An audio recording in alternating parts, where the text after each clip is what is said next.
1947 সালের 15ই আগস্ট ভারতবর্ষ স্বাধীনতা লাভ করে। আর এরপর প্রায় 70 বছর কংগ্রেস ক্ষমতা ভোগ করেছে। আর এই 70 বছরে কংগ্রেস ভারতকে সত্যিকারের ধর্মনিরপেক্ষ রাষ্ট্র বানিয়েছে নাকি ধর্মশালা বানিয়েছে তা নিয়ে বহু আলোচনা হয়েছে। আর আজ তারই কয়েকটি বিষয় আলোচনা করব, তাতে পরিষ্কার বোঝা যাবে যে কংগ্রেস ভারতকে কি সত্যিকারের ধর্মনিরপেক্ষ বানিয়েছে নাকি ধর্মশালায় পরিণত করেছে। আর এর মধ্যে প্রথম যে বিষয়টির কথা বলা যায় তা হলো অনুপ্রবেশকারীদের আশ্রয়। হ্যাঁ, 1947 সালে দেশভাগ হয় হিন্দু মুসলিম অনুসারে, কিন্তু 1947-এর পর থেকে, বিশেষ করে 70-80 দশকের পর থেকে লাগাতার মুসলিম সম্প্রদায়ের মানুষ হিন্দুস্তানে আসতে থাকে। সে পাকিস্তানি মুসলিম হোক বা বাংলাদেশি বা রোহিঙ্গা মুসলিম, তারা নিয়মিত ভারতে আসে। আর এদিকে ভোট ব্যাংকের আশায় কংগ্রেস এদেরকে বিতাড়িত না করে থাকা ও খাওয়ার ব্যবস্থা করে দিয়েছেন, অর্থাৎ ভোটার কার্ড ও রেশন কার্ডের মতো সুযোগ সুবিধা করে দিয়েছেন। দ্বিতীয়ত বলা যায় সিএএ ও এনআরসির বিরোধিতা। দেশের সুরক্ষার ক্ষেত্রে নাগরিকত্ব আইন খুবই জরুরি, কিন্তু কংগ্রেস দেশের নাগরিকত্ব নিয়ে কোনো জটিল আইন আনেননি, বরং যখনই দেশের সুরক্ষার কথা ভেবে সিএএ এনআরসির মতো আইন আনার চেষ্টা করেছেন সরকার, তখনই এর বিরোধিতা করেছেন। তৃতীয়ত বলা যায় জাতীয় রক্ষী বাহিনীর হাত বেঁধে দেওয়া। প্রতিটি দেশ তাদের নিজেদের দেশের সুরক্ষিত কথা ভেবে সেনাবাহিনীকে বর্ডারে স্বচ্ছ ও স্বাধীনতার সঙ্গে কাজ করার অধিকার দেন, কিন্তু কংগ্রেস কোনোদিন ভারতীয় সেনাবাহিনীকে স্বাধীনতা দেননি। তাই একদিকে যেমন ভারতে পাহারা দিতে তাদের অসুবিধা হয় বর্ডারে, ঠিক তেমনি অন্যদিকে তাদের উপর আক্রমণ করলে গুলি চালানোর অধিকার তাদের দেওয়া হয়নি। আসলে তারা চায় ভারতে অনুপ্রবেশ ঘটুক। চতুর্থ নম্বরে হচ্ছে কাশ্মীর সমস্যা। হ্যাঁ, আজকের যে কাশ্মীর সমস্যা তা মূলত কংগ্রেসের দান, কারণ রাজা হরি সিং প্রথমেই কংগ্রেসকে বলেন কাশ্মীরকে জুড়ে নিতে ভারতের সাথে, কিন্তু কংগ্রেস শুনেনি।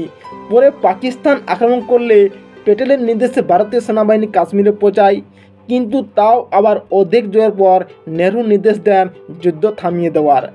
এছাড়া কাশ্মীর যুক্ত হলেও ভারতীয় সংবিধান বা শাসনের সঙ্গে তাকে যুক্ত করা হয়নি, 370 রূপে আলাদা করা হয়। এমনকি 90 দশক নাগাদ যখন কাশ্মীর পণ্ডিতদের হত্যা করা হয়, তখনও কংগ্রেস নীরব ভূমিকা পালন করেছেন। পঞ্চমত বলা যায় দীর্ঘমেয়াদী ভিসা দেওয়া। ধর্মের ভিত্তিতে দেশভাগ হওয়ার পরেও না শুধু মুসলিমদের দেশে থাকার ব্যবস্থা করে দিয়েছেন, বরং একদিকে যেমন বেআইনিভাবে অনুপ্রবেশকারীদের আশ্রয় দিয়েছেন, তেমনি অন্যদিকে 50-60 বছরের লম্বা ভিসার অনুমতি দিয়েছে, যাতে তারা পাকাপাকিভাবে ভারতে থাকতে পারে। এরপর ষষ্ঠ নম্বরে বলা যায় ধর্মনিরপেক্ষতার অপব্যবহার।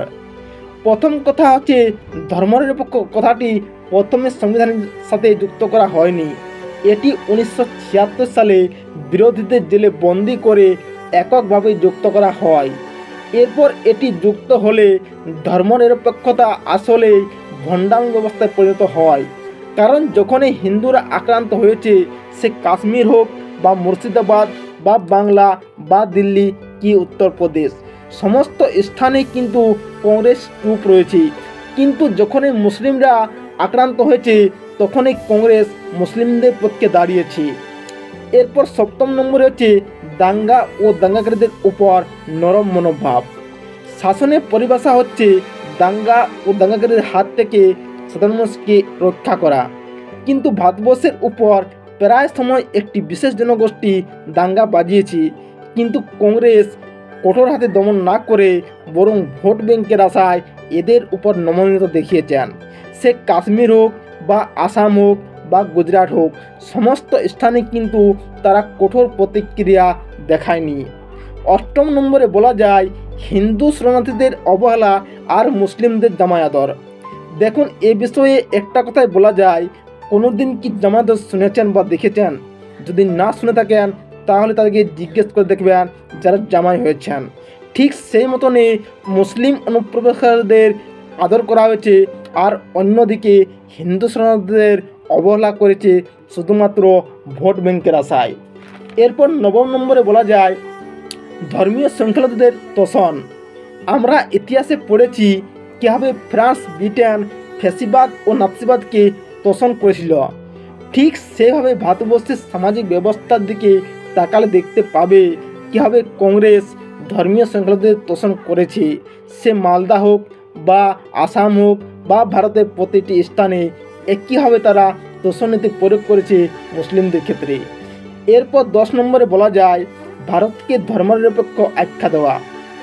এর প্রথমে বলা যায় ধর্মের ভিত্তিতে ভারত ভাগ হয়ে কেন পাকিস্তান নামে সৃষ্টি হওয়ার পরেও মুসলিমদের এদেশে থাকার ব্যবস্থা করে দিয়েছেন, এবং দ্বিতীয়ত কেন ভারতকে হিন্দু রাষ্ট্র বলে ঘোষণা করা হয়নি।